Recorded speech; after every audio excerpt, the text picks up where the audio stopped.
Good morning student. हम बात कर रहे थे सुखदेव की खुली चिट्ठी के बारे में जो उन्होंने महात्मा गांधी को लिखी। महात्मा गांधी का जो लॉर्ड इरविन समझौता था, गांधी इरविन समझौता, उस संदर्भ में इन्होंने उस पत्र में महात्मा गांधी के समक्ष क्रांतिकारियों के आंदोलन को रोकने संबंधी विचार आने पर विभिन्न गंभीरता से युक्त प्रश्न रखे। उन प्रश्नों के साथ ही उस आंदोलन की रूपरेखा को भी प्रकट करने का प्रयास किया, क्योंकि कोई भी आंदोलन चलता है तो वो अपने नेताओं की अगुवाई में या लीडरों की अगुवाई में चलता है। इसी बारे में बताते हुए कह रहे हैं कि इस विचार के साथ ही समझौते और युद्ध विराम की शक्यता की कल्पना की जा सकती है कि समझौता हो सकता है या युद्ध विराम भी हो सकता है। इसके लिए हम कल्पना कर सकते हैं और उसका औचित्य सिद्ध हो सकता है। किसी भी प्रकार का युद्ध विराम करने का उचित अवसर और उसकी शर्तें ठहराने का काम तो उस आंदोलन के होगा कि मान लो कोई भी युद्ध चल रहा है और उस युद्ध को रोकना है तो उसके लिए उचित अवसर और उसकी उचित शर्तें कौन निर्धारित करता है? उस आंदोलन के अगुवा निर्धारित करते हैं। लाहौर वाले प्रस्ताव के रहते हुए भी आपने फिलहाल सक्रिय आंदोलन बंद रखना उचित समझा है। तो भी ये प्रस्ताव तो कायम है कि इसी तरह हिंदुस्तानी सोशलिस्ट रिपब्लिकन पार्टी के नाम से ही साफ पता चलता है कि क्रांतिवादियों का आदर्श क्या है? समाज सत्तावादी प्रजातंत्र की स्थापना। आदर्श समाज सत्तावादी प्रजातंत्र का मतलब है ऐसा समाज जहाँ पर नैतिक नियमावली हो, वहीं के लोग सत्ता पर आरूढ़ हो, सत्ता पर बैठें और वो सत्ता किसके लिए हो? प्रजा के लिए निश्चित हो। यह प्रजातंत्र मध्य का विश्राम नहीं है, लेकिन अगर ऐसा हो जाए तो भी ये केवल रुकने का कारण नहीं है, बल्कि रुकने का कारण क्या बता रहा है यहाँ पर कि जिस ध्येय को लेकर के हम चले, जिन आदर्शों को लेकर के चले, वो ध्येय, वो लक्ष्य जब तक हमें प्राप्त ना हो, जब तक हमारे आदर्श सिद्ध ना हो, तब तक वे लड़ाई जारी रखने के लिए बंधे हैं।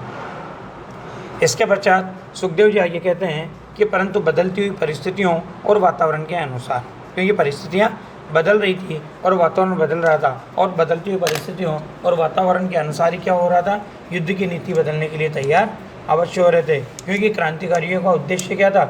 जुदा जुदा मौक़ों पर जुदा जुदा रूप धारण करना, अर्थात अलग अलग मौक़ों पर अपने आंदोलन को अलग अलग रूप प्रदान करना। कभी तो वो आंदोलन गुप्त रूप में होता है और कभी वो प्रकट रूप में होता है और कभी आंदोलन स्वरूप होता है और कभी वो युद्ध कहाँ तक पहुँच जाता है? जीवन मरण के भयानक संग्राम तक पहुँच जाता है या बन जाता है। ऐसी दशा में क्रांतिवादियों के सामने अपना आंदोलन बंद करने के लिए विशेष कारण होने चाहिए। क्योंकि यहाँ पर सुखदेव जी क्या कह रहे हैं कि अगर आप ऐसी स्थिति में आंदोलन बंद करवाना चाहते हो तो उसके लिए विशेष कारण बताओ कि जिसके कारण हमें क्या करना पड़े? हमें अपना युद्ध रोकना पड़े। परंतु आपने ऐसा कोई निश्चित विचार प्रकट नहीं किया। निरी भावपूर्ण अपीलों का, कि केवल भावपूर्ण अपीलों का क्रांतिकारी या क्रांतिवाद युद्ध में कोई विशेष महत्व नहीं होता या हो सकता, क्योंकि भाव से युद्ध नहीं लड़े जा सकते। भावनाओं के आधार पर युद्ध को रोका नहीं जा सकता। भावनात्मक अपीलें अगर आती है तो क्रांतिवादी युद्ध में उन भावनात्मक अपीलों का कोई विशेष महत्व नहीं होता। अपील का मतलब होता है निवेदन। आपके समझौते के बाद आपने अपना आंदोलन बंद किया है और फलस्वरूप आपके सब कैदी क्या हो गए? रिहा हो गए। कि महात्मा गांधी ने समझौते किया, अपना आंदोलन बंद किया और उनके समझौते करते ही क्या हुआ? उनसे रिलेटेड, उनके विचारधारा को मानने वाले जितने भी कैदी थे उनको क्या कर दिया गया था? अंग्रेज़ सरकार के द्वारा रिहा कर दिया गया था। परंतु जो क्रांतिकारी मार्ग पर चल रहे थे उनके ऊपर आज भी अत्याचार हो रहे थे, बल्कि उन्हें ज़्यादा परेशान किया जा रहा था। वो बहुत लंबे समय से जेलों में बंद पड़े हुए दिखाई दे रहे थे। तो उनके बारे में बता रहे हैं। पर क्रांतिकारी कैदियों का क्या? 1915 से जेलों में पड़े हुए गदर पक्ष विद्रोही वर्ग के 20 कैदी सजा की मियाद का मतलब होता है अवधि पूरी हो जाने पर भी अब भी जेलों में सड़ रहे हैं। ऐसा क्यों कहा? क्योंकि अंग्रेज़ सरकार ने महात्मा गांधी से संबंधित विचारधारा वाले लोगों को तो रिहा कर दिया, परंतु क्रांतिवादी विचारधारा रखने वाले लोगों को बिल्कुल भी रिहा नहीं किया। उस समय अवधि पूर्ण हो जाने पर भी वो अब तक क्या हो रहे हैं? वह अंग्रेज़ों की जेलों में सड़ रहे हैं। यह सब होते हुए भी आप इन्हें अपना आंदोलन बंद करने की सलाह देते हैं। वे ऐसा क्यों करें? अब आप बताओ।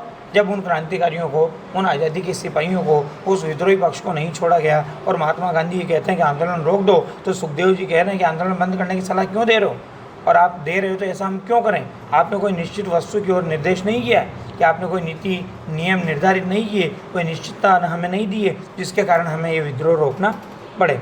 ऐसी दशा में आपकी प्रार्थनाओं का यही मतलब होता है कि आप इस आंदोलन को कुचल देने में क्या कर रहे हैं, नौकरशाही की मदद करें। अर्थात इसका मतलब है कि क्रांतिकारियों के युद्ध को रोकने में क्या कर रहे हैं, महात्मा गांधी उस नौकरशाही की यानी उस सत्तारूढ़ पार्टी की, उन अंग्रेजों की पार्टी की क्या कर रहे हैं, मदद कर रहे हैं। और आपकी विनती का अर्थ क्या है, उनके दल को द्रोह, पलायन और विश्वासघात का उपदेश करना है कि अगर हम आपकी विनती को स्वीकार कर लें और उसको अपने दल में प्रचारित कर दें तो हम क्या कर रहे हैं, दल से द्रोह कर रहे हैं, दल को पलायन यानी भाग जाने के लिए कह रहे हैं, और दल के साथ हम क्या कर रहे हैं, विश्वासघात कर रहे हैं। मार्शल लॉ के 20 कैदी आज भी जिंदा कब्रों में दफनाए हुए पड़े हैं। यही हाल बब्बर अकाली कैदियों का भी है।